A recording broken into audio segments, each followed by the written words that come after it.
رہے ہیں۔ ترتیب کے اعتبار سے یہ سورہ 56 نمبر پہ ہے۔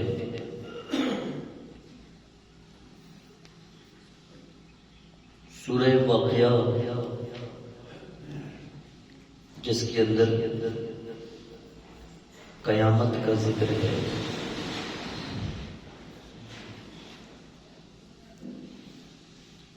حضرت عبداللہ ابن مسعود رضی اللہ تعالیٰ عنہ آپ سے روایت ہے کہ نبی کریم صلی اللہ علیہ وسلم نے ارشاد فرمایا، جو شخص سورہ واقعہ پڑھتا ہے اس کو کبھی فاقہ نہیں آتا۔ حضرت عبداللہ بن مسعود رضی اللہ تعالیٰ عنہ آپ کا جو مقام ہے وہ صحابہ کرام میں ایک محدث، ایک مجتہد، ایک مفتی کا ہے۔ آپ جب کافی علیل ہو گئے تو حضرت عثمان ذو النورین رضی اللہ تعالیٰ عنہ آپ کی خلافت کا وقت تھا۔ آپ حضرت ابن مسعود کی بارگاہ میں گئے، آپ کی عیادت کی اور فرمایا کہ آپ ہم میں عالم ہیں اور رسول اللہ صلی اللہ علیہ وسلم کے آپ ایسے غلام ہیں کہ آپ نے ڈائریکٹ علم و حضور سے سیکھا ہے۔ اب آپ علیل ہیں، میں آپ کے لیے کوئی وظیفہ مقرر کر دوں گا؟ تو عبداللہ ابن مسعود نے فرمایا نہیں، آپ میرے لیے کوئی وظیفہ مقرر نہ کریں۔ عثمان ذو النورین آپ نے پھر کہا، میرے بھائی عبداللہ ابن مسعود چلے، آپ اپنے لیے نہیں، آپ کے بچے ہیں، آپ کے اہل و عیال ہیں، ان کے لیے۔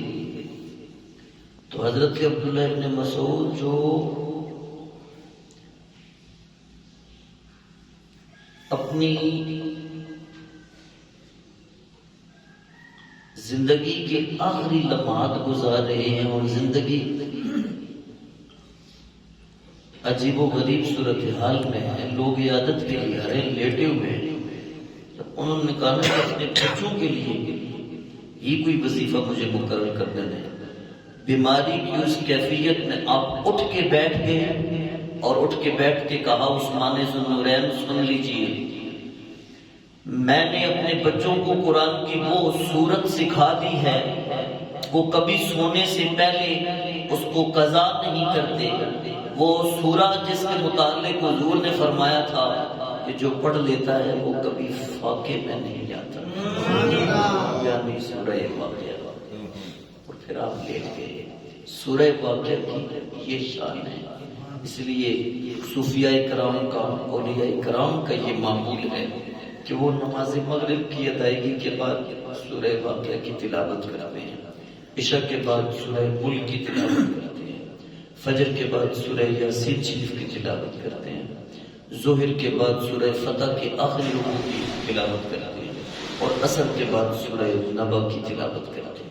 آئیے اس سورت کی چند آیتیں پڑھتے ہیں، سماعت کیجیے۔ اب آپ قیامت کا ذکر، قیامت کے بعد اٹھنے کا ذکر اس سورہ میں اللہ تعالیٰ نے بیان فرمایا۔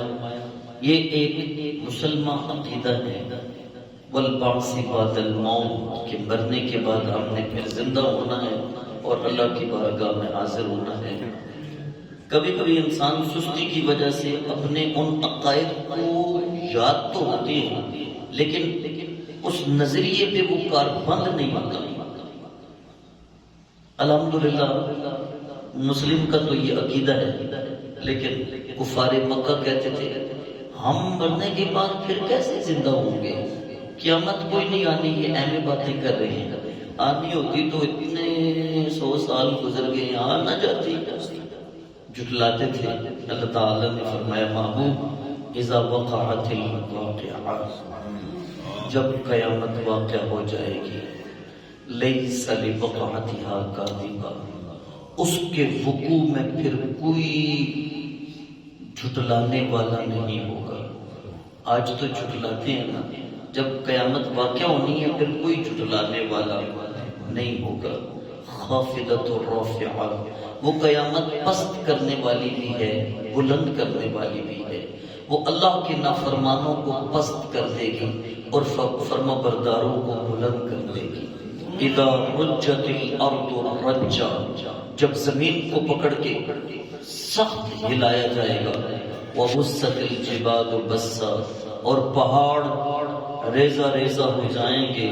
فکانت هباء منبثا، گویا کہ وہ منتشر غبار ہے. وَكُنْتُمْ أَزْوَاجًا ثَلَاثًا، اور تمہارے 3 گروہ ہو جائیں گے، 3 گروہ ہو جائیں گے، مخلوق کے 3 گروہ. فَأَصْحَابُ الْمَيْمَنَةِ، ایک دائیں طرف والا گروہ. ما اصحاب المیمنہ، کتنا پیارا ہے دائیں طرف والا گروہ. وَأَصْحَابُ الْمَشْأَمَةِ، بائیں طرف والا گروہ. ما اصحاب المشأمہ، کیسا برا ہے بائیں طرف والا گروہ. والسابقون السابقون، اور سبقت کرنے والے ہی سبقت کرنے والے ہیں. اولئک المقربون، یہی تو وہ لوگ ہیں جو اللہ کے قریبی ہیں، اللہ کے مقربین میں سے ہیں. 3 گروہ، ایک جن کی نامہ اعمال دائیں ہاتھ میں ہوگا، دوسرا جن کا نامہ اعمال بائیں ہاتھ میں ہوگا، تیسرا سبقت کرنے والے سابقین، نیکی کے کاموں میں سبقت کرنے والے، نماز میں سبقت کرنے والے، باقی معاملات دین میں سبقت کرنے والے. اللہ فرماتا ہے یہ 3 گروہ ہوں گے. لیکن جو اولئک المقربون ہیں وہ وہی ہیں جو سبقت کرنے والے ہیں. اللہ کے قریبی وہی ہیں جو سبقت کرنے والے ہیں. جب اصحاب الیمین جو ہیں، اصحاب المیمنہ، جب وہ جنت کے پھلوں سے لذت حاصل کر رہے ہوں گے، اس وقت مقربین اللہ کے دیدار کی لذت حاصل کر رہے ہیں. یہ نہیں کہ جب جنت میں جو جائے گا وہ سارے جنت ایک جیسی ہوگی، نہیں. جنت میں بڑے مقامات ہیں، بڑے درجے ہیں. انبیاء کا اور درجہ ہوگا، اولیاء کا اور درجہ ہوگا، صدیقین کا اور درجہ ہوگا، شہداء کا اور درجہ ہوگا، حجاج کرام کا اور درجہ ہوگا، صوفی کا اور درجہ ہوگا، عام مومنین کا اور درجہ ہوگا. جن کو پہلے دوزخ میں ڈالا جائے گا پھر جنت میں آئیں گے ان کا اور درجہ ہوگا. اور سب کو ایک جیسے پھل نہیں دیے جائیں گے، سب کو ایک جیسا گوشت نہیں دیا جائے گا. اور جو سب سے نیچے والے درجے میں ہوں گے انہیں صرف وی آئی پی دیا جائے گا، اور جو اوپر والے ہوں گے انہیں وی آئی پی دیا جائے گا. 5 سٹار 7 سٹار جناب کھانا ان کے لیے ہوگا. اور جو سب سے اوپر والے ہوں گے کھانا ان کو اتنا دیا جائے گا، لیکن وہ کہیں گے نہیں ہمیں کھانا نہیں، ہمیں تو دیدار خدا بندی کی حاجت ہے. وہ تو اللہ کے قرب کی طرف بڑھ رہے ہیں. ہاں جی، فی جنات النعیم. فرمایا ثلۃ من الاولین، ایک بڑا گروہ پہلوں میں سے ہوگا، وقلیل من الاخرین، اور ایک چھوٹا گروہ بعد والوں میں سے بھی ہوگا. ان کی شان میرا رب بیان کر رہا ہے، ان مقربین کی شان میرا رب بیان کر رہا ہے. علی سرر موضونہ متکئین علیہا متقابلین. اللہ فرماتا ہے وہ زر و جواہر سے مرصع تختوں پر ایک دوسرے کے سامنے ٹیک لگا کے بیٹھے ہو.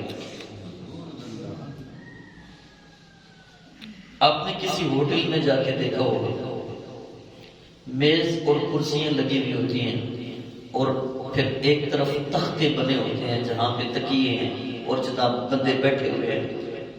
میز کرسیوں پہ بیٹھنے والوں کی بھی اپنی شان ہے، لیکن جو تختے پہ بیٹھ کے اطمینان کے ساتھ ٹیک لگا کے گپ شپ کر رہے ہوتے ہیں، باقی ہوٹل آنے والے ان کے اوپر رشک کر رہے ہوتے ہیں کہ یار یہ کتنے مطمئن ہو کے بیٹھے ہوئے. اللہ رب العزت ان مقربین کی شان بیان فرما رہا ہے کہ علی سرر موضونہ متکئین علیہا متقابلین، کہ وہ زر و جواہر سے مرصع تختوں کے اوپر ٹیک لگا کے ایک دوسرے کے سامنے بیٹھے ہوں گے اور گپ شپ لگا رہے ہیں. ان مقررین نے کیا ہے؟ اور پھر یطوف علیہم ولدان مخلدون، ان کے خدام لڑکے جو ہمیشہ ان کے ساتھ رہیں گے وہ ان کے آس پاس گھوم رہے ہوں گے، ان کے آس پاس گھوم رہے ہوں گے. کیسے؟ بِأَكْوَابٍ وَأَبَارِيقٍ وَكَأْسٍ مِّن مَّعِينٍ، مٹکوں میں اور جگوں میں اور شراب سے لبریز جاموں میں ان کو پکڑ کے وہ ان کے سامنے ایک دوسرے طرف گھوم رہے ہوں. ویٹر کہتے ہیں، خدام جن کو اللہ نے صرف اہل جنت کے لیے بنایا ہوگا، ان کی ایک ہی عمر ہوگی، اسی ایک عمر میں وہ لڑکے ہوں گے اور وہ ہر لمحہ ان کے آس پاس گھوم رہے ہوں گے.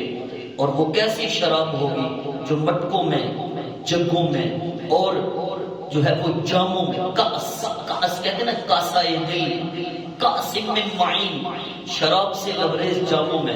اللہ فرماتا ہے لا یصدعون عنہا ولا ینزفون، جس شراب کو پی کر نہ ان کے سر میں درد ہوگا نہ ان کی عقل میں فتور ہوگا.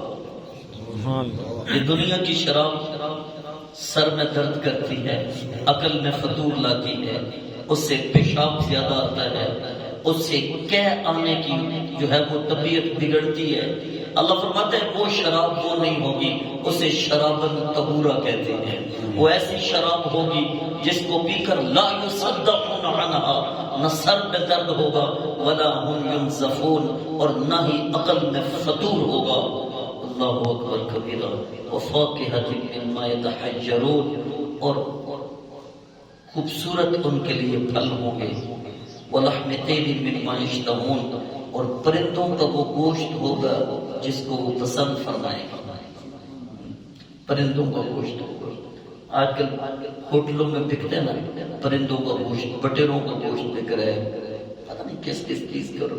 وَلَحْمِ طِيرٍ، آقا کریم صلی اللہ علیہ وسلم نے ارشاد فرمایا جنت میں ایسے پرندے ہوں گے جن کی گردن اونٹ کی گردن سے بھی زیادہ بلند ہوگی. میرے آقا نے فرمایا ایک پرندہ اہل جنت کے پاس آ کے بیٹھے گا جس کے کئی سو پر ہوں گے. وہ ایک مرتبہ اپنے پروں کو کھول کے ہلائے گا، اس کے ایک ایک پر سے اولے نکلیں گے. اولے کریری جسے کہتے ہیں، اولے نکلیں گے، اور وہ اولے مکھن کی طرح نرم ہوں گے جو دیکھنے میں بھی اچھے ہوں گے. ان اولوں کو کھائیں گے تو وہ کھانے میں بھی بڑے لذیذ ہوں گے، بڑے مزیدار ہوں گے. ان پرندوں کی کیا شان ہے. وحور عین، اور بڑی آنکھوں والی حوریں ہوں گی. کامثال اللؤلؤ المکنون، جیسا کہ وہ سیپ میں بند ہویا ہوا موتی ہو. جزاء بما كانوا يعملون، اللہ فرماتا ہے یہ جزا ہے ان کے ان عملوں کی جو وہ کیا کرتے تھے. اچھا میں یہاں پہ ایک حدیث بیان کر دوں. حضرت عبداللہ ابن مسعود رضی اللہ تعالیٰ عنہ آپ فرماتے ہیں کہ رسول اللہ صلی اللہ علیہ وسلم نے ارشاد فرمایا جو جنت ہے وہ تمہیں تمہاری عملوں کی وجہ سے نہیں ملے گی، اللہ کے فضل سے ملے گی. صحابہ کرام نے عرض کیا یا رسول اللہ آپ کو بھی؟ فرمایا ہاں مجھے بھی میرے عملوں کی وجہ سے نہیں یہ مقام ملے گا، یہ مقام تو مجھے میرے اللہ کے فضل سے ملے گا. عارف گڑھی نے کہا تھا نا عدل کرے تھے تھر تھر کمن، اونچیاں شانہ والے، عدل کرے تھے تھر تھر کمن، اونچیاں شانہ والے تے فضل کرے تھے خوشی جامی میں بھر کے والے. اس لیے کہتے ہیں کبھی یہ نہ کہنا اللہ انصاف کر، انصاف تو اس نے کرنا ہی کرنا ہے. جب بھی دعا مانگا کرو یہ دعا مانگو کرو اللہ اس دنیا میں بھی فضل فرما آخرت میں بھی فضل فرما. رہی گل عملہ دی تو اتنے بڑیاں نمازاں ریجیکٹ کر دیتیاں جانیاں. پتہ نہیں تو کس دے واسطے نمازاں پڑھتا رہے ہیں، کنوں وکھان واسطے نمازاں پڑھتا رہے ہیں، دنیا کے کہڑے سودے واسطے تو نمازاں پڑھتا رہے ہیں، کہ تیرے معاملات سن تو نمازاں پڑھتا رہے ہیں. نماز پڑھن واسطے آ کے تو نماز وچ کی کے کردا رہے ہیں، یا نماز پڑھن تو بعد نماز پڑھن والے دے پیچھے جو نماز پڑھی ہے بعد جا کے تو وہ دے بارے چ کی کردا رہے سنگی بڑے ہو کے کام میں نماز تو چلو تم نے پڑھ لی، اللہ اکبر کبیرہ، وہ کہا تھا نا بابا بلے شاہ نے تسی حج بھی کیتی جاندے ہو، لو بھی پیتی جاندے ہو، کھا کھا مال یتیماں دا پج مسیتی جاندے ہو، پھٹ دلاں دے سیدے نہیں، ٹوپیاں سیتی جاندے ہو، نفس دے چھریاں پھیرنے نہیں، دمبے کیتی جاندے ہو، فرض بھلائی بیٹھے ہو، نفلاں نیتی جاندے ہو، دسو تے صحیح بلے شانو او کی کچھ کیتی جاندے ہو؟ فرمایا وہاں پہ تیرے عملوں نے نہیں، اللہ کے فضلوں نے تجھے منصفا ہے، جزاء بما كانوا يعملون لا يسمعون فيها لغوا ولا تأثیما، اور وہاں پھر جنت میں جا کے وہ کوئی بےہودہ بات نہیں سنیں گے، نہ ہی کوئی گناہ کی بات سنیں گے، الا قیلا سلاما سلاما، وہاں صرف ہر طرف ایک ہی صدا آئے گی، کوئی ادھر سے ملے گا تو کہے گا سلام، کوئی ادھر سے آئے گا تو کہے گا سلام۔ یہ سلام کرنا اہل جنت کا کلام ہے، اس لیے فرمان مبارک ہے کہ سلام کو عام کیا کرو، اس لیے فرمان مبارک ہے جو زیادہ ایمان والا ہوگا وہ پہلے سلام دے۔ ایمان کی جو زیادتی ہے نا، ایمان کی جو قوت ہے، میرے نبی نے کسمٹی دے دی کہ جس کا ایمان زیادہ ہوگا وہ جلدی سلام کرے گا، سلام میں پہلے کرے گا۔ یہ پہلا گروہ تھا۔ دوسرا گروہ ہے اصحاب الیمین، انشاءاللہ ہم اس کی بات آئندہ نشر میں پڑھیں گے۔ اللہ ہمیں عمل کی توفیق